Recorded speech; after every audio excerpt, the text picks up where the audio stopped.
Halo, selamat datang mahasiswa-mahasiswi untuk tahun ajaran baru ya.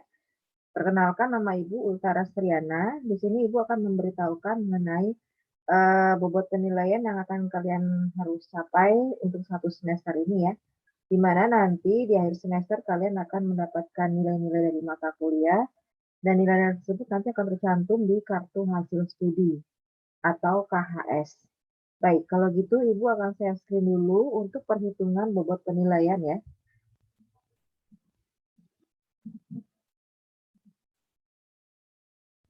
Baik, di sini sudah kalian lihat untuk bobot penilaian yang harus kalian capai adalah dari nilai kehadiran sebesar 20%, kemudian nilai tugas sebesar 25%, dan nilai UTS bobot penilaiannya adalah 25%, dan nilai UAS bobot penilaiannya adalah 30%.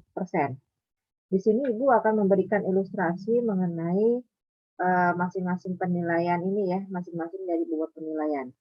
Jadi kalau di jumlah keseluruhan, maka bobot penilaian ini berjumlah 100%. Nah, 100% ini berada di range angka 80 sampai 100, di mana akan memperoleh nilai A ya, berupa abjad. Baik, di sini Ibu akan memberikan contoh atau ilustrasi mengenai penilaian dari masing-masing ini ya, masing-masing penilaian dari absensi atau kehadiran, kemudian tugas, UTS, dan UAS.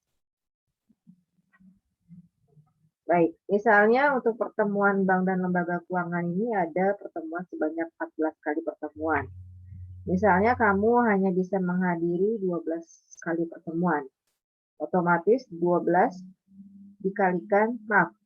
dibagi dengan 14 ya. Otomatis nilainya adalah 85% ya. Oke, misalnya absensi. Misalnya dari 14 kali pertemuan kamu hanya mengikuti kelas atau hadir di kelas sebanyak 12 kali. Jadi 12 dibagi 14 itu hasilnya adalah 85 ya. Jadi kita anggap dikali 100% ini nilainya adalah 85%. Nah, 85% ini ya kita kalikan dengan bobot penilaian dari kehadiran, yaitu sebesar 20%. Ya, maka dari itu diperoleh nilai absen atau kehadiran adalah sebesar 17%. Ya. Kemudian untuk nilai tugas, misalnya untuk satu semester ini, Ibu memberikan ke kalian sebanyak 3 kali tugasnya. Maka kita rata-rata dulu ya nilai tugasnya ya. Misalnya dari 3 kali mengerjakan tugas, rata-rata diperolehnya adalah mendapat nilainya 80%. Nah, 80% ini kita kalikan dengan bobot penilaian dari tugas, yaitu sebesar 25%. Nah, maka dari itu tugas mendapatkan bobot penilaian sebesar 20%. Ya. Kemudian pada saat ujian tengah semester atau UTS, kalian ada yang mendapatkan nilai 70. Ya. Maka dari itu 70 ya, nilai 70 ini nilai UTS-nya dikalikan dengan bobot penilaian dari UTS yaitu 25%. Ya. Oke, hasilnya adalah 17,5%. Oke. Kemudian untuk nilai UAS atau nilai hasil semester ya. Misalnya kalian UAS ujian akhir semesternya mendapatkan nilai 90 ya. Otomatis nilai 90 ini kita kalikan dengan bobot penilaian dari UAS yaitu dikalikan 30%. Hasilnya adalah 27%. Ya. Nah, maka dari itu jika kita totalkan keseluruhan dari nilai absensi, tugas, UTS, dan UAS, maka kita tambahkan dulu ya semuanya ya, yaitu dari nilai kehadiran itu sebesar 17% ya, sekitar 17% ditambahkan dengan tugas. Tadi tugas mendapatkan nilainya 20% ya. Oke, 20% lalu ditambahkan dengan UTS. UTS-nya kalian memperoleh 17%. Ya. Kemudian nilai UAS-nya yang kalian peroleh adalah 27%. Totalnya adalah setelah dijumlah akan mendapatkan nilai 81,5 ya. Nah, ini 81,5 ini masuk ke range yang mana nih? Masuk ke range nilai yang mana? Ternyata setelah dilihat dia masuk ke range nilai 80 sampai 100, yaitu otomatis akan mendapatkan nilai A ya, seperti itu. Itu mengenai bobot penilaian dari kehadiran atau absensi, lalu nilai tugas, TS dan UAS ya. Itu yang harus kalian capai di tiap semesternya ya. Oke, mungkin itu mengenai penjelasan Ibu mengenai bobot penilaian. Setelah ini Ibu akan menjelaskan juga mengenai materi tambahan. Ya, Ibu akan share screen kembali datanya. Oke, di sini sudah terlihat ya untuk share screen dari Ibu. Oke. Di sini ada beberapa pertanyaan ataupun beberapa mungkin yang ada di benak kalian ya. Kita lihat di sini. Pengertian dan kriteria apa sih sesuatu itu bisa dianggap sebagai uang. Sesuatu itu kita misalnya barang yang berwujud ya. Kenapa bisa dianggap sebagai uang gitu ya. Nah, di sini untuk pengertian yang pertama, uang secara luas adalah sesuatu yang dapat diterima oleh umum. Diterima oleh umum itu diterima oleh seluruh masyarakat, diterima oleh seluruh warga negaranya sebagai alat pembayaran, itu alat pertukaran ya. Yang terjadi di dalam suatu negara atau wilayah tertentu. Ya, seperti itu. Karena uang merupakan alat yang dapat digunakan ya untuk melakukan pembelian ya atau jual beli barang gitu ya. Nah, di sini terlihat baik barang maupun jasa dalam wilayah tertentu. Wilayah tertentu itu misalnya di suatu negara tertentu gitu ya. Kemudian yang kedua, kriteria apa sih sesuatu itu bisa kita anggap sebagai uang ya. Nih, pasti ada, kalian lihat di sini ada syarat-syaratnya. Yang pertama harus ada jaminan. Jaminan itu dari yang menerbitkan uang tersebut ya. Kalau di Indonesia ya pasti jaminannya dari Bank Indonesia, karena Bank Indonesia yang menerbitkan uang kertas dan uang logam. Uang kertas dan logam sendiri itu masuk kategori dari uang kartal ya. Kemudian yang kedua, sesuatu itu harus disukai oleh umum, harus disukai oleh masyarakat ya, seperti itu. Kemudian yang ketiga, nilainya harus stabil ya.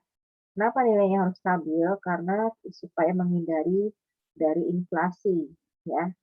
Kalau misalnya terjadi inflasi, harga barang terus-terusan naik, ya otomatis masyarakat jadi panik ya.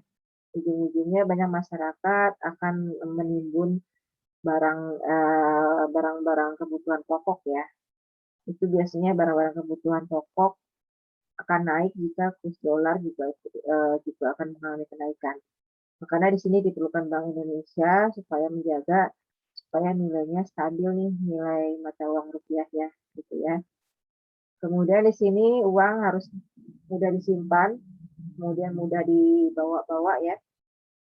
Kemudian uang tidak mudah rusak, kemudian mudah dibagi, misalnya bisa ditukar dengan nominal yang lebih kecil. Kemudian supply harus elastis ya, supaya perdagangan dan perekonomian jadi lancar, maka diperlukan uang yang sangat elastis ya. Jadi uang elastis itu mudah diperjualbelikan gitu ya sebagai alat pembayaran gitu ya. Seperti itu. Kemudian ini kendala apa yang akan dihadapi suatu negara jika negara tersebut tidak memiliki mata uang, ya. Di sini, terlihat jika negara tersebut tidak mempunyai mata uang, maka negara tersebut tidak diakui oleh dunia internasional, ya. Ibaratnya tidak diakui oleh negara-negara lain, ya. Sehingga jika tidak mempunyai mata uang, maka perekonomian di dalam negeri dan luar negeri akan menjadi sulit ya dalam hal transaksi ekonomi seperti itu ya. Kemudian jika suatu negara hanya mengandalkan mata uang asing, ya mau nggak mau kita akan dimonopoli oleh negara lain. Misalnya Indonesia tidak mempunyai mata uang rupiah, otomatis kita akan bergantung ke negara lain ya.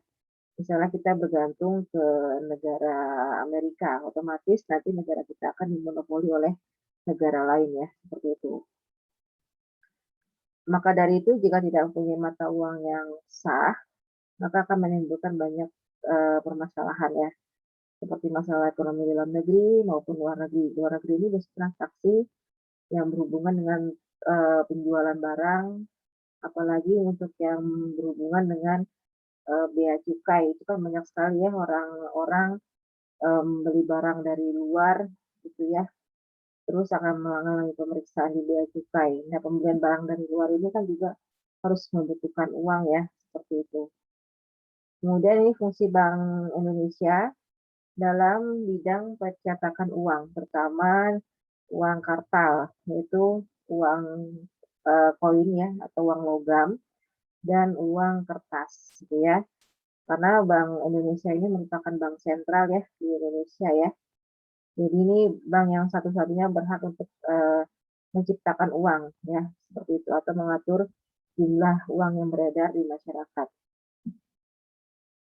Tugas Bank Indonesia selain menciptakan uang kartal, dia juga sebagai otoritas sistem moneter. Ya, tugasnya bersama-sama dengan lembaga lain ya, yaitu dengan Departemen Keuangan dan lembaga-lembaga non-bank seperti itu. Kalau untuk menciptakan uang viral itu yang menciptakannya adalah lembaga non-bank ya, seperti itu. Nah, di sini di Indonesia di Indonesia, Bank Indonesia dapat digolongkan ke dalam sistem moneter.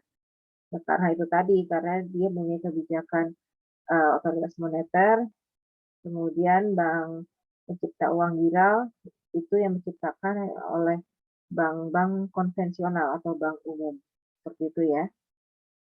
Baik, kemudian ini ada fungsi dari sistem moneter, yaitu menyelenggarakan mekanisme lalu lintas pembayaran yang efisien, gitu ya, supaya lancar transaksi atau mekanisme pembayaran dari luar negeri ke dalam negeri, begitu pula dari dalam negeri ke luar negeri. Kemudian melakukan fungsi intermediasi antara unit defisit dengan unit surplus. Misalnya ini unit defisit ini misalnya ada bank-bank kecil mengalami defisit gitu ya. Kemudian unit surplusnya misalnya bank BUMN gitu ya atau bank yang sudah punya nama ya, seperti itu. Jadi itu diperlukan fungsi intermediasi, seperti itu ya. Baik, mungkin itu aja penjelasan dari Ibu ya. Jika misalnya ada yang kurang paham, bisa kalian tanyakan melalui forum diskusi di grup WA ya, seperti itu. Baik, itu saja. Terima kasih atas kehadirannya ya. Assalamualaikum warahmatullahi wabarakatuh.